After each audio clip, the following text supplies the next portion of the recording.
Um, I did a video a little while back breaking shamanism into three different categories that I'd kind of learnt about over the years, and that's how I was taught to break them into the different categories of traditional core neo shamanism, and present those different three as ways of working with shamanism and working with those principles, but just three different versions of ways that people do work with it, from the extremely traditional to the core, down to, I say down to, I mean no disrespect to anyone who does it, just because it is the third one, down to the third, which is neo-shamanism. So I broke those categories down. The one other one that I've been wanting to break down and wanting to do a video about is the confusion between animism and shamanism. Every culture that predates any of the religions that we have today stem from animistic cultures. These are cultures that believe spirits are in anything in the natural world, and more so. Mountains, stones, rivers, forests, animals, anything, plants, definitely plants. Anything that is in the natural world is seen as living and having a spirit of its own that you can work with. Even tools on your altar, all of those things have spirits. And this is a little tool of mine, which is a dagger used in Bon shamanism, so from Nepal and Tibet, in those areas, and the shamans of those areas use these purbas, I believe it's pronounced, as a tool, and they believe that they have a spirit of their own and a collective spirit that guides over all of these types of tools.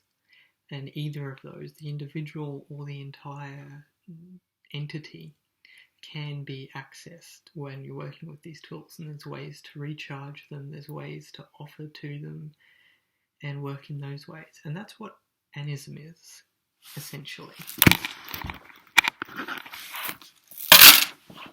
It's working with these spirits, and giving offerings, doing rituals, doing ceremonies, as a way of offering and asking for help from these certain spirits.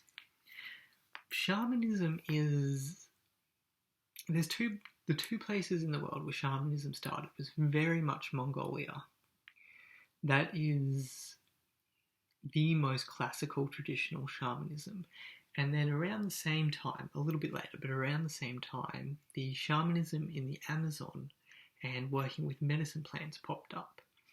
Now, the medicine plants and the South American shamanism is more my thing. That's more where my expertise and my knowledge comes from.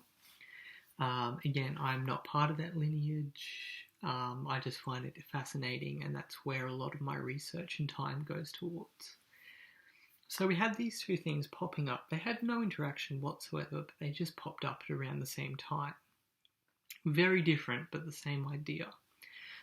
So shamanism is when you enter a trance or altered state, communicate with spirits, have conversations, work with them, and then bring back whatever it is you were told or given to then pass on to, people in your village or the person that you're working with and doing sessions for if you're a practitioner, things like that. So shamanism is entering a state where you then converse with spirits and then bring back that information or bring back that healing and be told by the spirits what to do to bring healing to these people that you're working with. Animism is more... you have a slight bit in the middle where there's a gap between talking to the spirits. You don't actually converse with them. You give offerings, you ask for help, and if they're spirits that you have a strong bond with and have been working with for a long time or are very strong in that region, take the Andes. If you're working with the spirits of the Apus, the mountains, you're offering to them and you're asking for help. And there's been such a long time where the Quiero people have been offering and giving to these mountains that those spirits will very happily help the Quiero people, and they ask for help through despacho ceremonies, through mandala type building ceremonies, to give offering to the mountains and the lakes and other natural features. So it's quite a confusing one to break down. A lot of things that are passed around the world at the moment as shamanism really is anism. It is taking a really animistic approach and teaching people how to work with spirit, how to give offerings, how to ask for help in a very polite manner. But it's not one-on-one conversing with spirits and bringing back healing or bringing back information. So that's where the two differ. So everything started with anism. That is where everything started. All the religions that we have today started with that. And then from there, shamanism broke off. As I said, it began in Mongolia and it began in South America in the Andes and in the Amazon, in those two areas. I believe it may have also started in Africa on its own. I don't know much about African shamanic culture or anism culture, so I can't really talk on that one. But I know that there is some very shamanic and animistic style work that definitely comes from Africa and is very strongly embedded within their traditions. I just don't know much about it, so I can't give any information.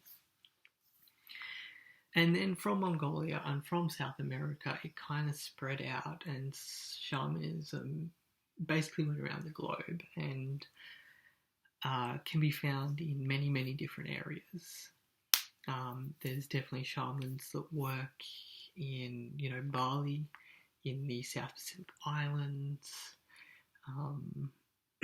all over sort of Tibet, Nepal, India, going into Europe. There's definitely some shamanic style practices used there, but most of the world still uses animistic processes. So there is that difference, and again, they're completely on par. There is nothing wrong with just working with anism, and there's nothing wrong with working with shamanism. All shamans are animistic. Not all animistic people are shamans. That's where it gets a bit confusing. So I work a lot with the Quiero traditions. That's one that I've been really interested in. That and the traditions from the Amazon basin. And one of their biggest, most powerful ceremonies that they do is the despacho.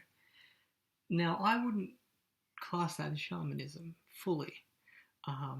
You're asking for help from spirits. You're calling them in and you're asking for help, and you're creating this wonderful bundle for them that is then burnt and given to them through the smoke, or through burying it, or through releasing it into a water system. Either way, it's going to spirit.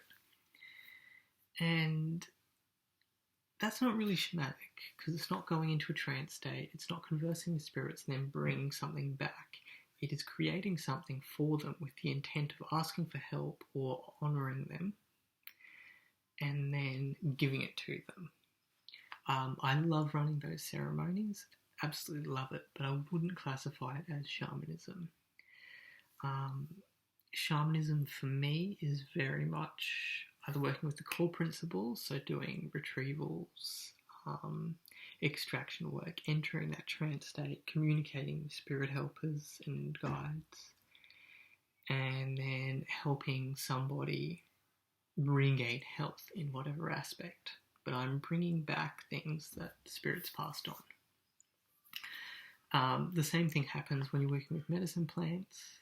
If you're running a ceremony, you are constantly conversing with the spirits involved with that particular plant, or other ones that come in, depending what you're doing. As I understand, I'm not fully in that lineage. I've just done a bit of work with it and a fair bit of research with it, and sit in ceremony whenever I can.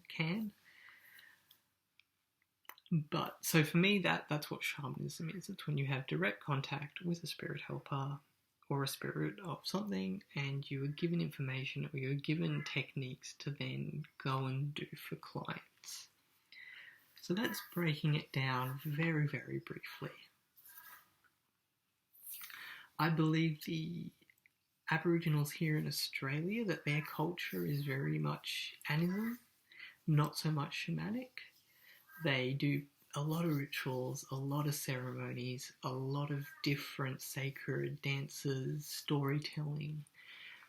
But as far as I know, they don't converse with spirit on a one-to-one basis. It's very much creating these things, giving offerings and asking for help, asking for a good hunting season, asking that the rains come or the rains stay away for a little bit, or all different, anything that they in life need to ask for that is kind of out of their control and in the control of the environment and the natural world.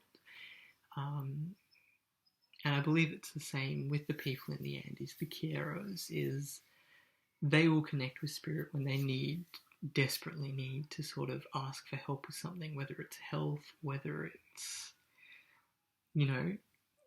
praying for a cold snap not to come quite yet, or for the weathers to change. And that is very much anism. They're not trance-stating and talking to the spirits, they're offerings and asking for help. The very powerful, for lack of better term, shamans within the Quero nations are incredibly strong, and when you reach the highest levels there, they are able to actually call in weather.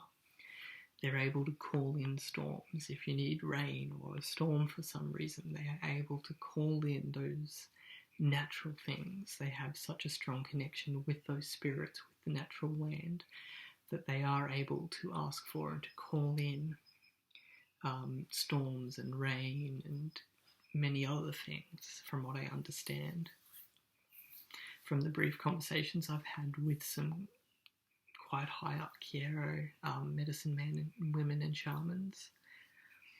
So it all gets a bit tangled, but I do like to try and explain where the differences lie and what comes from what. Because essentially we saw a burst, when humanity first began, we saw a burst of anism. That slowly transformed a little bit into shamanism, and then from shamanism stemmed all the religions that we now know of today, who took those concepts and turned them into kind of organizations. I don't like many structured religions. I believe the Eastern ones, the Asian religions, they're the ones that I can really understand and get on board with, Buddhism, Hinduism. Those ones are ones that I find fascinating and that I believe do more good than bad for the world, because they're still very, very much tied into anism aspects and use that on a daily basis of giving offerings to many different goddesses and gods. And it's the same with Tibetan Buddhism, Buddhism in its natural form, Hinduism, the different sects of Hinduism that you get, the different types of holy men and women that do different work but still kind of work under the idea of Hinduism. I feel like I've been rambling on for a bit, so I'm going to cut this video off. I hope that made a little bit of sense. If you have any questions or queries, please always feel free to contact me via Facebook or put a comment up on YouTube, whatever's easiest. I am always happy to answer questions or talk or give advice in, if you ask me for advice and it's something I don't know anything about, I will tell you that and say sorry and maybe refer you on to a friend of mine who will be able to give you good advice on those things. But please never be afraid to reach out. I love talking to people about all these things. Alrighty, cheers.